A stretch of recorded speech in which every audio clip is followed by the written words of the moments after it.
रात के करीब 2 बज रहे थे। नई दिल्ली की सड़कों पर असामान्य सन्नाटा पसरा हुआ था, लेकिन देश की सबसे सुरक्षित इमारतों में से एक प्रधानमंत्री कार्यालय के भीतर लाइटें जल रही थीं।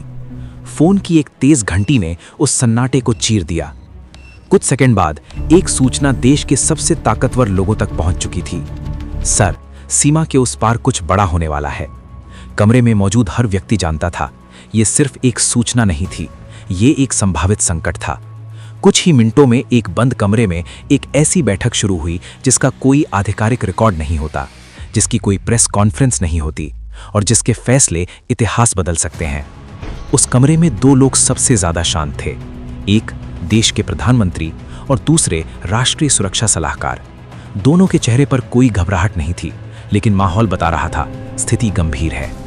टेबल पर फैली फाइलें, स्क्रीन पर चमकते नक्शे और लगातार आती सूचनाएं, हर चीज एक ही दिशा की ओर इशारा कर रही थी, कुछ बड़ा होने वाला है। पहली रिपोर्ट सामने रखी गई। सीमा पार संदिग्ध हलचल देखी गई थी, कुछ ऐसी गतिविधियां जो सामान्य नहीं थीं, लेकिन वॉर रूम में कोई भी निर्णय जल्दबाजी में नहीं लिया जाता। दूसरी एजेंसी से पुष्टि मांगी गई, तीसरी से क्रॉस वेरिफिकेशन हुआ। हर सूचना को परखा जा रहा था, क्योंकि यहां एक गलती बहुत महंगी पड़ सकती थी। कुछ ही देर में तस्वीर थोड़ी साफ होने लगी। ये सिर्फ हलचल नहीं थी, ये एक संभावित योजना थी। अब सवाल था, क्या किया जाए? कमरे में सन्नाटा छा गया। हर व्यक्ति अपनी अपनी फाइल देख रहा था, लेकिन असली जवाब किसी कागज पर नहीं था। विकल्प सामने रखे गए। पहला, इंतजार करना। दूसरा, निगरानी बढ़ाना। तीसरा, तुरंत कार्यवाही करना। हर विकल्प के साथ खतरे जुड़े थे। अगर जल्दबाजी में कदम उठाया गया तो हालात बिगड़ सकते थे, अगर देर की गई तो नुकसान हो सकता था। यही वो पल था जहां फैसले नहीं बल्कि इतिहास लिखा जाता है। कमरे में बैठे राष्ट्रीय सुरक्षा सलाहकार ने धीरे से बोलना शुरू किया। उनकी आवाज धीमी थी, लेकिन हर शब्द में स्पष्टता थी। उन्होंने एक अलग दृष्टिकोण रखा। अगर हम अभी कुछ नहीं करते तो अगला कदम उनका होगा। कमरे में मौजूद सभी लोग ध्यान से सुन रहे थे। उन्होंने नक्शे की तरफ इशारा किया और संभावित रास्तों को समझाना शुरू किया। हर संभावना को एक एक करके रखा गया। अगर ये रास्ता चुना गया तो ये परिणाम होंगे, अगर ये हुआ तो हमारी प्रतिक्रिया क्या होगी। ये सिर्फ एक चर्चा नहीं थी, ये एक मानसिक युद्ध था, जहां हर चाल पहले से सोची जा रही थी। प्रधानमंत्री चुपचाप सब सुन रहे थे। कोई जल्दबाजी नहीं, कोई अनावश्यक हस्तक्षेप नहीं, सिर्फ सुनना, समझना और सही समय पर निर्णय लेना। समय तेजी से बीत रहा था। घड़ी की सुइयां आगे बढ़ रही थी और हर सेकंड के साथ दबाव बढ़ रहा था। अब तक कई रिपोर्ट्स आ चुकी थीं। कुछ ने खतरे की पुष्टि की, कुछ ने शक जताया, लेकिन एक बात तय थी, जो भी हो रहा था सामान्य नहीं था। अचानक एक नई जानकारी आई। कमरे का माहौल और गंभीर हो गया। ये जानकारी पहले से ज्यादा स्पष्ट थी। अब संदेह की गुंजाइश कम थी। स्थिति अब संभावना से खतरे में बदल चुकी थी। अब निर्णय लेना जरूरी था। विकल्पों पर फिर से चर्चा हुई। हर निर्णय के परिणामों को दोहराया गया। अगर कार्रवाई की जाती है तो अंतर्राष्ट्रीय स्तर पर क्या प्रभाव पड़ेगा, अगर नहीं की जाती तो देश के भीतर क्या असर होगा। हर पहलू को तौला गया।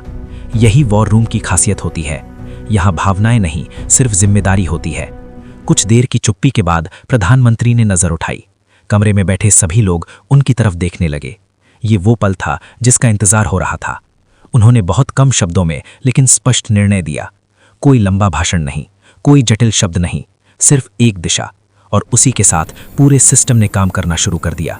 आदेश जारी हुए, मैसेज भेजे गए और एक ऐसी प्रक्रिया शुरू हुई जिसके बारे में बाहर किसी को कुछ पता नहीं था। रात धीरे धीरे बीत रही थी, लेकिन उस कमरे में मौजूद लोगों के लिए समय जैसे थम गया था। हर अपडेट पर नजर थी, हर बदलाव को नोट किया जा रहा था और हर कदम योजना के अनुसार आगे बढ़ रहा था। कुछ घंटों बाद पहला परिणाम सामने आया। स्थिति नियंत्रण में थी। संभावित खतरा अब धीरे धीरे खत्म हो रहा था। कोई शोर नहीं हुआ, कोई खबर नहीं बनी, लेकिन एक बड़ा संकट चुपचाप टल चुका था। बैठक खत्म हुई, फाइलें बंद कर दी गईं, स्क्रीन बंद हो गईं। लोग एक एक करके कमरे से बाहर निकलने लगे। बाहर वही सन्नाटा था, जैसा कुछ हुआ ही नहीं था। लेकिन सच ये था, उस रात एक ऐसा फैसला लिया गया था जिसका असर लाखों लोगों की जिंदगी पर पड़ सकता था। और शायद यही वॉर रूम की असली पहचान है, जहां सबसे बड़े फैसले सबसे ज्यादा खामोशी में लिए जाते हैं, जहां जीत का कोई जश्न नहीं होता और हार की कोई गुंजाइश नहीं होती, जहां हर रात एक नई चुनौती लेकर आती है और हर सुबह देश को सुरक्षित पाती है। जब हम सो रहे होते हैं तब कहीं ना कहीं एक कमरा ऐसा भी होता है जहां लाइटिंग कभी बंद नहीं होती, जहां लोग जागते रहते हैं, सोचते रहते हैं और बिना किसी पहचान के देश की सुरक्षा के लिए सब कुछ दांव पर लगा देते हैं। और शायद यही वो कहानी है जो कभी पूरी तरह बताई नहीं जाती, लेकिन हर दिन जी जाती है।